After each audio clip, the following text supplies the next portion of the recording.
Bugun sizlar bilan arab tili alifbosidagi g'oyn harfi bilan tanishib chiqamiz.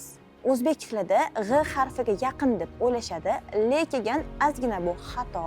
G'oyn harfini 5 ta sifati mavjud. Qo'limizni, barmoqlarimizni tag qismida vibratsiya hosil bo'ladi. G'oyn harfining istiloh sifatiga keladigan bo'lsak, g'a emasda g'o deb o'qilishi. Aynan mana shu sifati istiloh sifati hisoblanadi. Ko'pchilikda uchraydigan xato sukunli holatda o'zbek tilidagi g' harfiga yaqinroq qilib va rohavani kamaytirib, uni agh deb qalqala yoki shunga o'xshash boshqacha talaffuz qilib qo'yish ehtimoli ko'p bo'ladi. Assalomu alaykum. Meni ismim Shahnoza.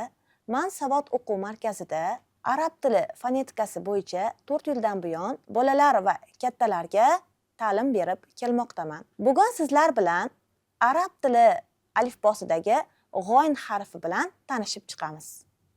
G'oyn harfi mahroji odatda o'zbek tilida g' harfiga yaqin deb o'ylashadi, lekin ozgina bu xato. Chunki o'zbek tilidagi g' harfi biroz ingichkaroq va undan tashqari tanglayga yaqinroq joydan chiqadi. Lekin g'oyn harfi halqumning yuqori qismidan chiqadi va u tanglaydan biroz orqaroqda bo'ladi.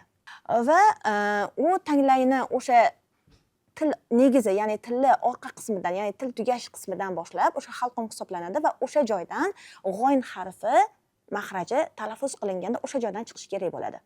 G'oyn harfini 5 ta sifati mavjud. Ulardan jahr, rohova, istilo, ismot hamda infitoh sifatlaridir. Bu sifatlarni hozir birma-bir ko'rib chiqamiz va ularni yaxshilab sharhlaymiz. Avvalo jahr sifatini ko'radigan bo'lsak, jahr sifati bu ya'ni g'oyn harfini sukunli holatda talaffuz qilganimizda, ya'ni qo'limizni mana shu joyga qo'yib turgan holatda g'oyn harfini talaffuz qilganimizda qo'limizni, barmoqlarimizni tag qismida vibratsiya hosil bo'ladi. Ya'ni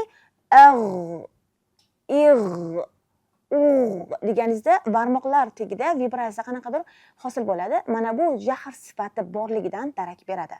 Va undan keyingi sifatimiz bu rohova. Odatda arab tilida harflarning sukunli holatida 3 xil holatga bo'linadi. Ya'ni bular rohova, bayniya va shidda holatlaridir. Bulardan biri rohova sifati aynan shu g'oyn harfiga tegishli hisoblanadi. Ya'ni harfning sukunli holatida uning cho'zilish va uzayish qismidir. Ya'ni rohovada g'oyn harfi biroz cho'zilibroq talaffuz qilinadi.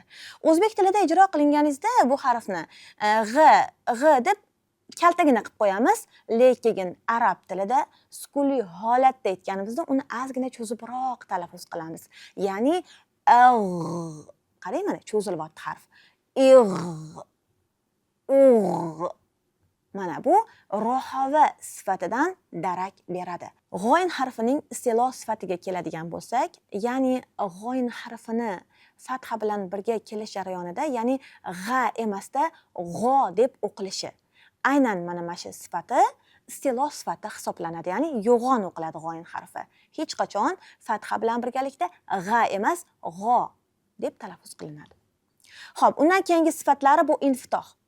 G'oyn harfini sukunli holatda ijro qilganimizda tovush havo bilan birgalikda tashqariga bemalol chiqadi. Ya'ni bu infitoh sifatidan darak beradi.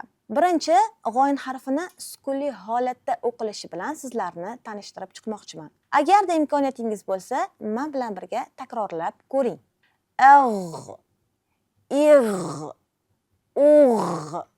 Mana bu g'oyn harfini sukunli holati hisoblanadi. Ko'pchilikda uchraydigan xato sukunli holatda o'zbek tilidagi g' harfiga yaqinroq qilib va rohavani kamaytirib, uni agh deb qalqala yoki shunga o'xshash boshqacha talaffuz qilib qo'yish ehtimoli ko'p bo'ladi. Shuni oldini olish maqsadida sizlarga g'oyn harfini sukunli holatini yana bir bora ko'rsatib bermoqchiman.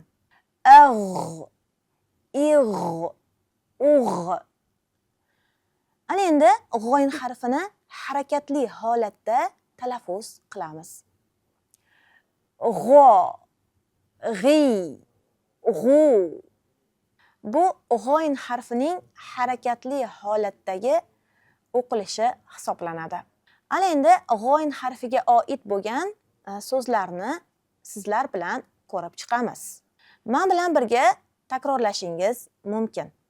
g'oyru, bag'lu, farg'u, g'ob, g'ob, mag'rib. Mana bu g'oyn harfiga oid bo'lgan so'zlar edi. Agar video sizga manfaatli va foydali bo'lgan bo'lsa, izohlarda o'z fikr-mulohazangizni yozib qoldirishingiz mumkin.